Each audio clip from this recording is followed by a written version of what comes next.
ngayong araw bumalik na naman kami sa dagat at hindi rin basta-basta na nagkilaw kami ng batat ng mga danggit dito na napakasarap naman talaga at for sure na mabubungkag na naman natin ang mga baon nito kahit nasamahan kami.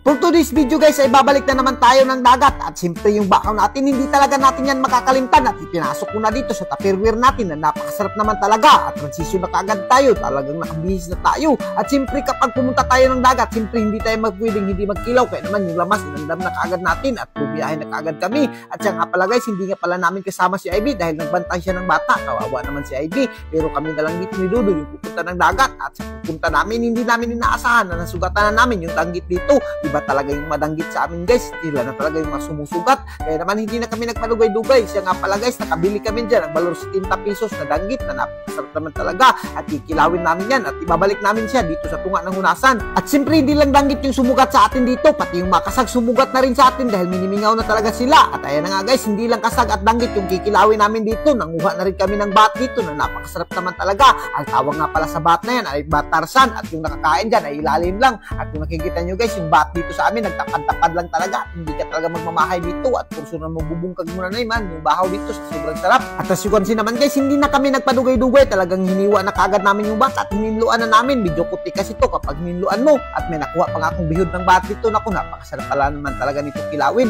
At kung nakikita nyo guys, may bat hanginan rin kami na nakuha, kailangan namin yung hiwain bago siya mahanginan dahil natutunaw talaga siya kapag kinilaw mo. At kung nakikita nyo yung danggit guys, talagang binanatan na rin ni Dudoy, ay naku, talagang mabubungkag yung mga bahaw natin dito, talagang hindi tayo makaantos, sobrang sarap. Pagdating talaga dito sa Kinilaw guys, no, ay hindi talaga magpapalupig tong lugar namin. Kahit anong mga pagkain dito, basta sa dagat namin ay talagang napakasarap na. At speaking of masarap, talagang hindi na ako nakaantos, talagang hindi ko na pinsaylo yung bat dito at talagang nilanlan ko na dahil napakasarap ito, lanlanin, parisan mo lang ng suka. Kung nakikita nyo naman guys, ganyan na yung pagkain yan. At siguro naglalaway ka na sa kakapanood sa amin. At ayun na nga guys, malapit na nga matapos yung hininluan namin, kaya naman talagang hindi na kami magpadugay-dugay dito at niwa ko na kaagad yung lamas natin na napakasarap naman talaga. At ang kagandahan lang talaga dito sa dagat namin guys, kapag dito ka sa tunga ng hunasan magkilaw ay naku, talagang mabubungkag mo yung mga bahaw at siyempre yung asin dyan talagang pitik-pitikan natin, pati yung bitsin medyo dami-damihan na natin para mas masarap talaga. Hindi ko man talaga akalain guys no na makabalik talaga ako dito sa dagat at kapag bumalik ako sa dagat siyempre talagang kinilaw yung bubungkagin namin dito. At speaking of kinilaw, tingnan nyo naman yung kinilaw guys, talagang hindi ka magmamahay, sa sobrang sarap naman talaga. Siguradong impas na naman ako ni Ivy dito kapag nakita nyo yung kinilaw dito na napakasarap naman talaga, maglalaway na naman siya for sure. Pero naku, talagang yung saon man natin yan, hindi man siya makasama dahil may bata namin. Kapag lumaki na yung bata namin, isasama ko na siya dito sa binungkagay ng bahaw. At speaking of binungkagay ng bahaw, hindi na talaga namin yan pinasaylo at hindi na rin kami nakaantos dahil sobrang gusla na talaga. Kung nakikita nyo naman guys, kinutsara ko at kinamot ko lang yung kinilaw dyan. Naku, talagang napakasarap naman talaga pag hinungit mo dito sa tunga ng dagat.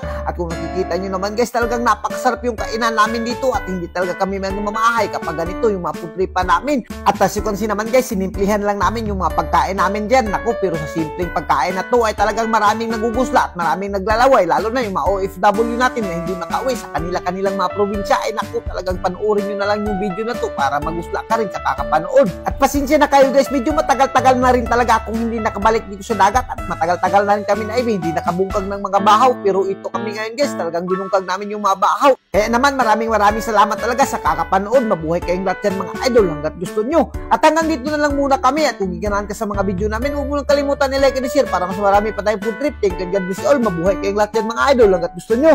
So ayun guys, bago matapos ang video natin, meron na naman tayong bagong laro na ipapakilala sa inyo. Ito ang PHL Best. At dito ay napakaraming laro ang pwedeng pagpipilian guys. At ito ang Super Ace, isa sa pinakapaborito ko at napakadaling manalo dito guys. At alam nyo ba guys, mamimili kami ni Ivy ng mabibigyan ng palipay guys kapag nag-register kayo. Nasa comment section yung link guys. At huwag nyo lang kalimutan i-share rin yung ating mga video.